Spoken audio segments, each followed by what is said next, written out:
¿Cuántas veces has confundido a alguien tranquilo con alguien que no tiene nada que perder? Piénsalo. Cuando ves a una persona que no se altera, que no levanta la voz, que responde con una ecuanimidad que parece casi antinatural en medio del caos que la rodea, ¿qué es lo primero que sientes? Para muchas personas, la respuesta honesta es una mezcla de admiración y una pequeña duda. Una pregunta que no siempre se formula en voz alta, pero que está ahí. ¿Es genuina esa calma o es indiferencia? ¿Es fortaleza o es simplemente que a esta persona no le importa lo suficiente como para reaccionar? Esa confusión es uno de los malentendidos más costosos sobre el comportamiento humano. Y es costoso precisamente porque opera al revés de la verdad. Porque lo que la psicología del comportamiento humano ha demostrado una y otra vez, y lo que Dale Carnegie supo antes de que la ciencia lo confirmara, es que la calma no es el refugio de quien no tiene nada que defender.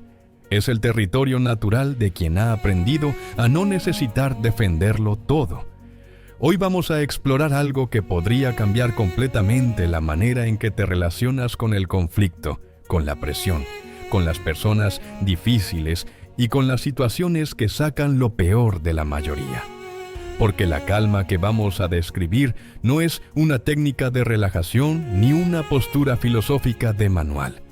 Es una forma de poder que pocas personas alcanzan, no porque sea imposible, sino porque casi nadie les ha explicado qué es exactamente ni por qué funciona. Quédate, porque lo que viene tiene el potencial de transformar no solo cómo manejas los momentos difíciles, sino quién eres en ellos. Empecemos por deshacer el malentendido más grande de todos. Existe una imagen del poder que nuestra cultura ha normalizado hasta el punto de hacerla invisible. Es la imagen del poder como fuerza, como volumen, como la capacidad de ocupar más espacio, de hablar más alto, de resistir más, de imponerse más. Es la imagen del que golpea la mesa, del que no cede, del que hace que los demás sientan su presencia a través de la intensidad de sus reacciones. Y hay algo seductor en esa imagen, especialmente en un mundo que parece premiar constantemente a quien hace más ruido. Pero hay también algo profundamente ineficiente en ella, porque el poder que depende del volumen, de la intensidad, de la reacción constante, es un poder que se agota. Es un poder que necesita alimentarse permanentemente de nuevas confrontaciones para mantenerse vivo. Es un poder que, observado desde cierta distancia, se parece mucho más a la ansiedad que a la fortaleza. Carnegie lo vio con una claridad que fue radical para su época y que sigue siendo radical hoy. Vio que las personas con influencia genuina, las que movían a otras personas no por imposición, sino por convicción, no eran las que reaccionaban con más intensidad, eran las que reaccionaban con más precisión, las que elegían cuándo, cómo y cuánto responder, en lugar de ser arrastradas automáticamente por cada estímulo emocional que el entorno les lanzaba. Y esa capacidad de elección, esa fracción de segundo entre el estímulo y la respuesta que Viktor Frankl describió como el espacio donde reside la libertad humana, es exactamente lo que la calma verdadera protege y amplía. Pensemos en algo muy concreto. ¿Usted piensa en la última vez que alguien dijo algo que te molestó o te ofendió? No tiene que ser algo dramático. Puede ser un comentario en una reunión de trabajo, una frase de un familiar que interpretaste como una crítica velada, un mensaje que recibiste y cuya intención no quedaba del todo clara. ¿Qué pasó en tu interior en ese momento? Para la mayoría de las personas, lo que ocurre es algo que se siente casi instantáneo e involuntario. Una contracción, una activación, algo que se parece a querer responder, aclarar, defenderse, contraatacar o alejarse, todo al mismo tiempo.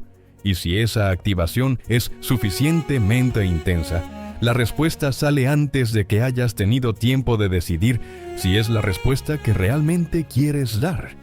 Y ahí, en ese mecanismo tan humano y tan automático, está la trampa que la calma como poder deshace. Las personas que han desarrollado esa calma genuina no son personas que no sienten esas activaciones. Eso sería indiferencia, no calma.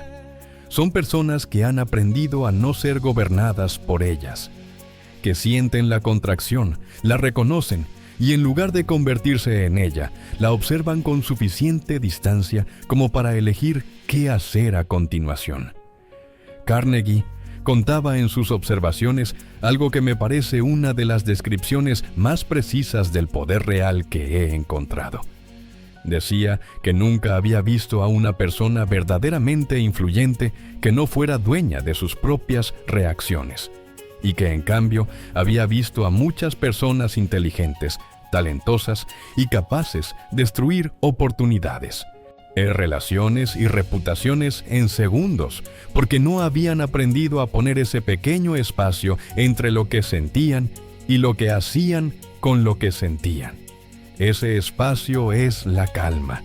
Y dentro de ese espacio ocurre algo que transforma completamente la calidad de tus interacciones con el mundo. Porque cuando no estás en modo reacción automática, cuando tienes ese espacio, aunque sea pequeño, ocurren varias cosas simultáneamente que de otra manera serían imposibles. Primero, ves más. Ves la situación con mayor claridad porque no estás mirándola a través del filtro de tu activación emocional. Segundo, escuchas más. Escuchas lo que la otra persona realmente está diciendo, no solo lo que tu estado emocional te permite percibir. Y tercero, y esto es quizás lo más importante, tienes acceso a tu inteligencia completa. Porque hay algo que la neurociencia ha confirmado en las últimas décadas que Carnegie supo de manera intuitiva mucho antes. Cuando estamos en un estado de alta activación emocional, el acceso a nuestras capacidades cognitivas más sofisticadas se reduce de manera significativa. Literalmente pensamos peor cuando reaccionamos que cuando respondemos. La calma no es, por lo tanto, la ausencia de emoción. Es el estado en que la emoción está presente, pero no en el trono. En que sientes, pero también piensas. En que tienes acceso tanto a tu corazón como a tu cabeza. Y puedes elegir cuánto de cada uno poner en la respuesta que das. Quiero llevarte ahora a algo que probablemente hayas experimentado sin haberle puesto nombre. Piensa en una situación de conflicto o de alta tensión.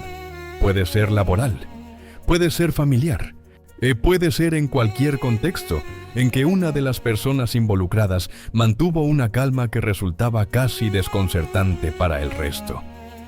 ¿Qué efecto tuvo esa calma en la dinámica del conflicto? En casi todos los casos, el efecto es el mismo. La calma de una persona cambia la temperatura de toda la interacción. Es como introducir un elemento regulador en un sistema que tiende al caos. No porque la persona calmada esté suprimiendo el conflicto ni evitando la conversación difícil, sino porque su estado interno estabiliza el espacio entre las partes de una manera que el volumen y la intensidad nunca pueden lograr. Hay algo en la biología humana que responde de manera casi automática a la calma del otro. Cuando alguien a tu alrededor está genuinamente tranquilo, y a tu propio sistema nervioso recibe una señal de que la situación es manejable, no urgente, no catastrófica. Y desde ese estado ligeramente más estable, la conversación que parecía imposible se vuelve posible. Carnegie lo llamaba de varias maneras distintas a lo largo de su obra, pero siempre apuntaba al mismo fenómeno, que el estado interno de una persona influye en el estado interno de las personas que la rodean, de manera más directa y más poderosa de lo que la mayoría reconoce, y que por lo tanto, quien controla su propio estado emocional tiene una capacidad de influencia sobre el entorno que quien reacciona automáticamente nunca puede tener. Pero quiero ser preciso sobre algo. porque la calma que estamos describiendo tiene un enemigo particular que vale la pena identificar. Y ese enemigo no es la ira, ni el miedo, ni la ansiedad. Su enemigo es la represión. Hay personas que confunden la calma con no expresar lo que sienten, con guardar todo adentro, con sonreír cuando en realidad están hirviendo por dentro y llamar a eso ecuanimidad. Eso no es calma, es supresión emocional. Y la supresión emocional tiene costos psicológicos y físicos documentados que son en muchos sentidos peores que la reacción impulsiva que supuestamente evita. La calma genuina no suprime la emoción, la procesa. La diferencia es crucial. Suprimir significa empujar algo hacia abajo sin mirarlo. Procesar significa mirarlo con honestidad, entender qué lo genera y desde ese entendimiento elegir cómo expresarlo de manera que sea útil y no dañina. Una persona calmada puede decir cosas muy directas, incluso cosas muy duras sin perder la calma. Puede expresar desacuerdo, decepción, incluso enojo, sin que esa expresión esté gobernada por el impulso de hacer daño o de ganar a cualquier precio. Y eso, la capacidad de comunicar desde la claridad emocional en lugar de desde la reactividad emocional, es una de las habilidades interpersonales más poderosas y más escasas que existen. Hay algo más que quiero explorar, porque creo que es donde la calma como poder muestra su dimensión más profunda y más contracultural. Vivimos en una época que glorifica la urgencia. Todo es urgente, todo requiere respuesta inmediata, todo necesita ser procesado, reaccionado, publicado en tiempo real. Y en ese contexto, la persona que no responde de inmediato, que toma su tiempo, que deja pasar la provocación sin reaccionar, puede ser interpretada como alguien débil, desinteresado o derrotado. Pero hay algo que los negociadores más experimentados del mundo saben, algo que los mejores líderes en situaciones de crisis han aprendido a veces de la manera más dura, y que Carnegie articuló de diversas formas a lo largo de su obra. La pausa es poder. El silencio estratégico es poder. La decisión de no responder todavía, de dejar que la situación se asiente, de recoger más información antes de actuar, es una de las expresiones más sofisticadas de dominio propio que existe. Las personas que reaccionan de inmediato, que no pueden tolerar el silencio después de una provocación, que necesitan responder ahora, revelan en ese impulso algo sobre la naturaleza de su seguridad. Revelan que su estabilidad interna depende de que el exterior sea resuelto inmediatamente. Que no pueden tolerar la incertidumbre el tiempo suficiente como para dar una respuesta considerada.